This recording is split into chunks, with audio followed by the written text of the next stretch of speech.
Hello and welcome to Grammar Video Notes. This video is going to talk about the use of commas in different situations. So we're going to talk about how to use commas in interjections, in question tags, and in direct address. Don't worry, you probably don't know what those three different terms mean yet. That's totally fine. I will explain them in detail so you can understand what we're talking about and when to use those commas. All right. And then as always, you're going to need your notebook with the notes pages glued in. If you don't already have those, please pause the video and get the notes pages for this. You'll see them on the next slide, and get those glued in so you're ready to take the notes. You'll also need a pen or pencil and your crayons or highlighters for color coding. All right, this is what the notes look like. Please make sure you have them glued in the correct order. And let's get started. I'm going to start off with yellow, and we're going to talk about our first use of commas. Those are interjections. Colored interjections up here, and then here in our notes. All right, an interjection is when the writer says or shouts something in a sentence that is separate from the rest of the sentence. That's the big idea. There's already a sentence happening, but then there's this other idea that's kind of spoken or shouted into the sentence. You're often going to find it with words like yes, no, hey, wait, or something else that's very short. So let's look at an example. In our first sentence, it says, I can pick you up after school. Yes. The yes is the interjection. I'm going to switch over to my pencil. I should say my pen. This first chunk here, this is my sentence. I can pick you up after school. And then here's the interjection. I'm going to write interjection. And I colored it yellow. They've interjected this sentence with this word yes. They want to make it really clear to whomever they're speaking to that yes, they're going to pick them up after school. So they decided to add yes. Yes isn't its own sentence, it's an interjection on the main sentence. All right, let's check the next one. We have wait, don't forget your phone. So this part here, don't forget your phone, that's the main sentence, which means that wait at the beginning, that is our interjection. I'm going to take my blue and draw the arrow like this. Swoop. This time it came at the beginning of the sentence. Don't forget your phone is the sentence. Wait is the word that's interjected. All right, let's look at the last one. I don't want to play, however, because it's raining outside. This one's a little trickier. My base sentence is, I don't want to play because it's raining outside. That could stand alone as a sentence. It's got two clauses joined with the word because. I don't want to play because it's raining outside. But they added this interjection word. They added because. They added however. There we go. As the interjection. They're sticking that idea in the middle of the sentence. So this is the first category of extra commas that we are learning about. When the author has a main sentence and they've interjected a really quick idea into it, like wait, no, yes, however. So that's our first type. Let's go ahead and switch out our yellow crayons for a green crayon and talk about the next type of comma usage. The next type are called question tags. Go ahead and highlight that green. A question tag is when the author asks a question as a separate part of the sentence. Just like an interjection is they say something as a separate part of the sentence, a question tag is when they ask a question as a separate part of a sentence. So let's look at some examples. The first sentence says, you like spicy foods, don't you? The main sentence is you like spicy foods, but you can almost hear the speaker being unsure, so they ask a question. They throw a question tag in there at the end, and they ask, don't you? I need to separate that with a comma, so that's called a question tag.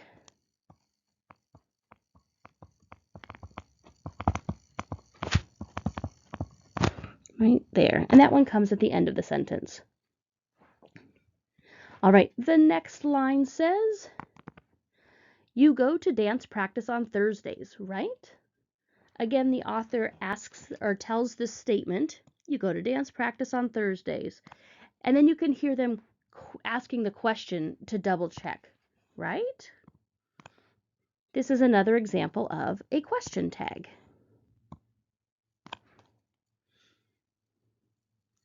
And then here's our third example. Your cousin is older than you, isn't he? Again, we have the base question here, or the base statement. Your cousin is older than you. And then you hear them get unsure and they turn it into a question by asking, isn't he? They added a question tag to make sure.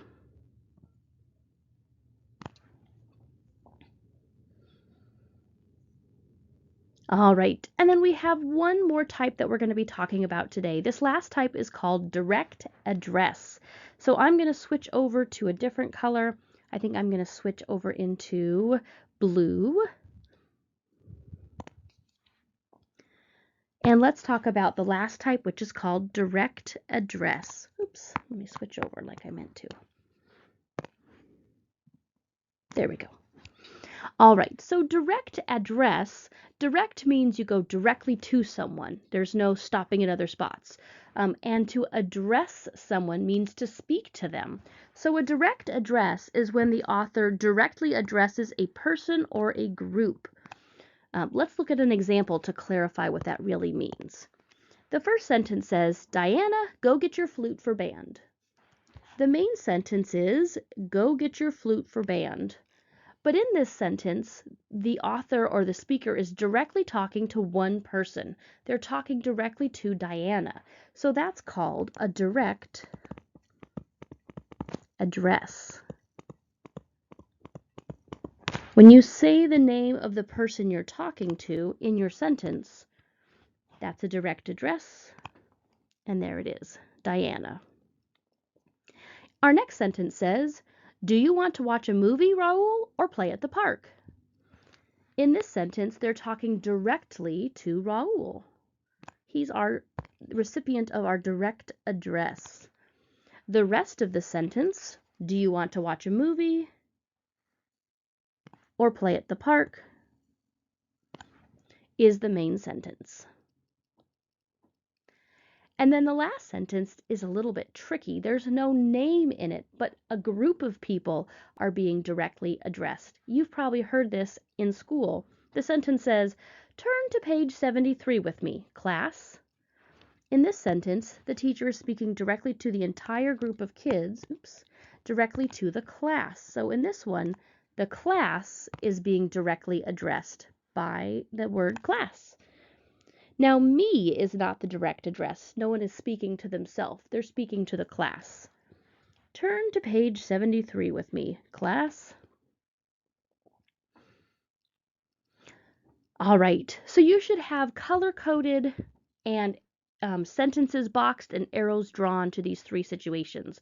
Now I'm going to ask you to switch out for a red, and we're going to really intentionally mark those commas in, because that's really what we're focusing on.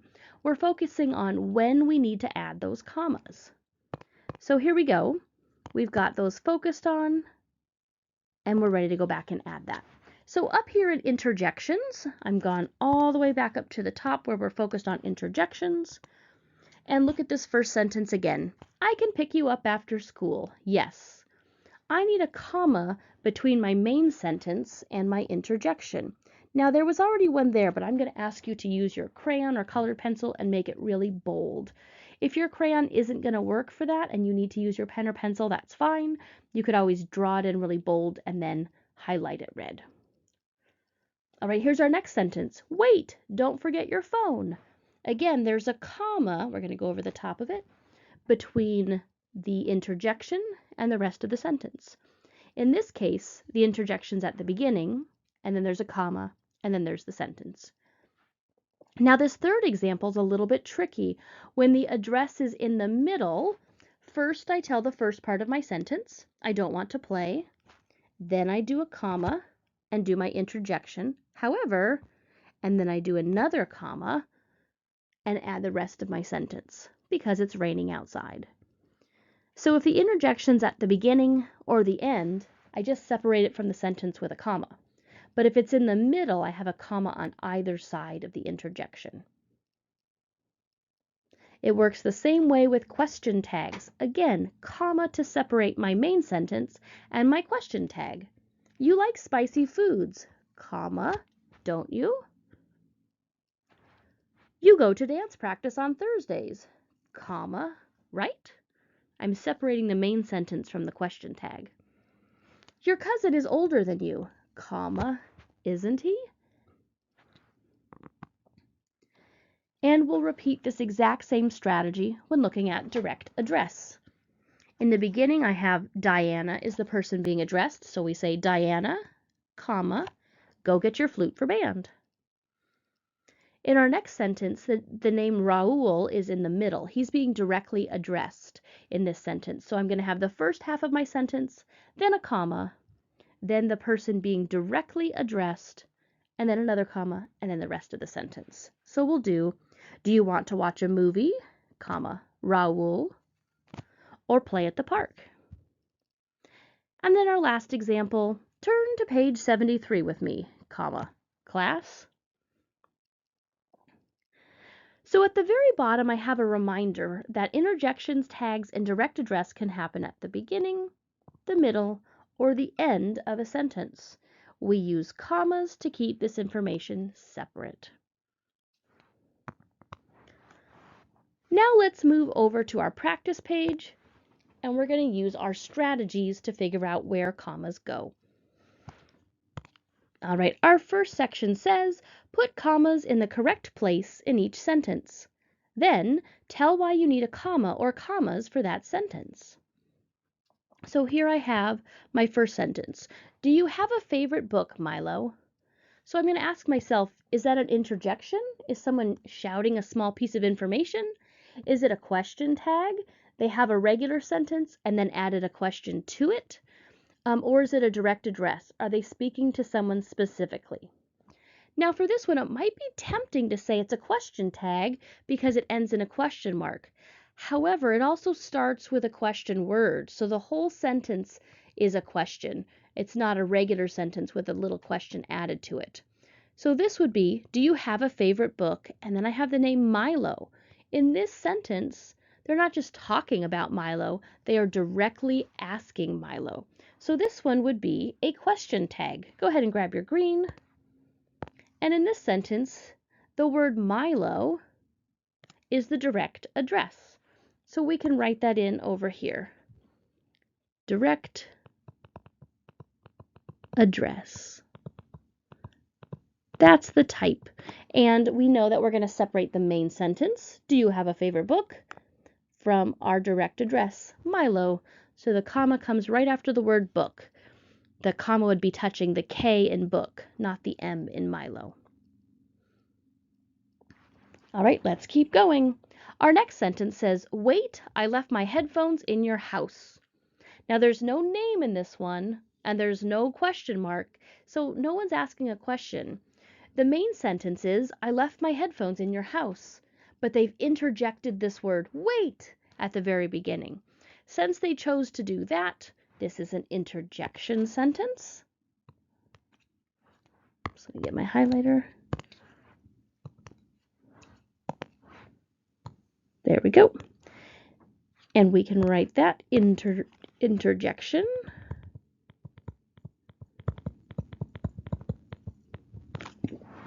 And we need a comma after the word wait. Wait, I left my headphones in your house.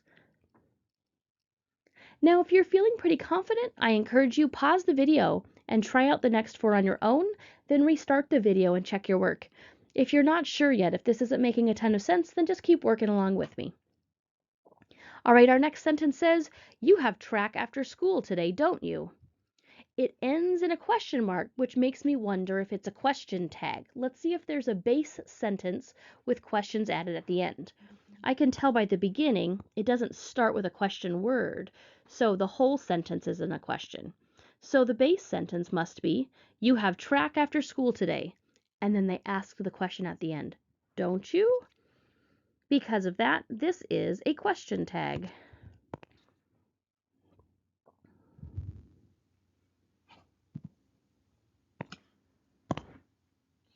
And so I've got my base sentence. You have track after school today, comma, don't you? This is a question tag. And then I need your help. I was just looking at this and I thought, wait a second, I colored Milo up there green like it was a question tag, but it's not. It's a direct address. It should have been blue. I'm sorry for that.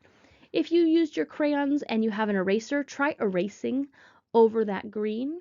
Often that'll take up a lot of the wax and then you can go over in the right color. So do your best to correct that. That's my mistake. I apologize. All right, let's keep going.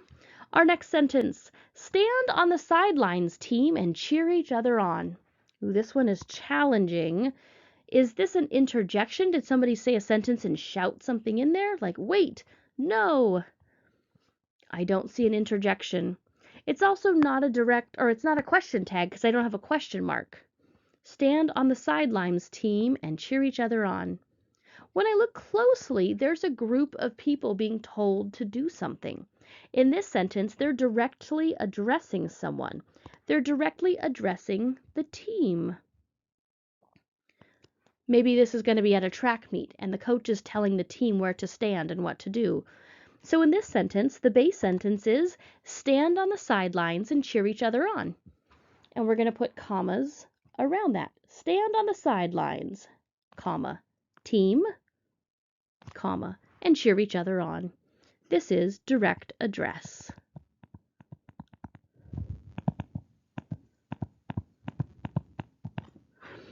All right, this next sentence is a really famous one. People like to use this as an example of why commas are important. Reading this sentence as it is, it literally says, let's eat grandma. It sounds like you're going to take a nibble off of grandma. That obviously doesn't make any sense. What they really mean is, let's eat, grandma. There's no question mark, nothing is being shouted. In this sentence, they're talking directly to grandma, and they're telling her that they want to eat. This is another direct address. They're directly addressing grandma. To make it really clear that they're talking to her, not planning to snack on her, we need a comma. Let's eat, grandma. This is direct address. All right, and let's check out this last one. Hey, Kareen, do you want some pizza? This one's tricky. I actually have two things going on. Now, at first I thought it might be a question tag because it ends with a question mark, but they're not just adding a question to a basic sentence because I see the word do in that sentence. Do you want some pizza? So the base sentence is a question, but they're directly talking to someone. They're talking to Kareen. And there's a word that sounds like an interjection. There's the word hey. So in this one, I have two commas because I've got two different types of reasons. I have hey, comma, Kareen, comma, do you want some pizza? So this one is an interjection. And it's also a direct address.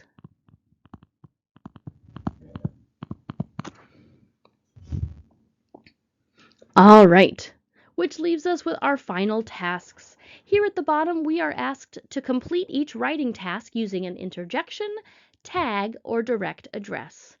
So the first one asks, how would you make sure there is more chocolate milk at lunch? So you could do this one with an interjection. Excuse me, is there more chocolate milk at lunch? And you could say, excuse me, comma, is there more chocolate milk at lunch?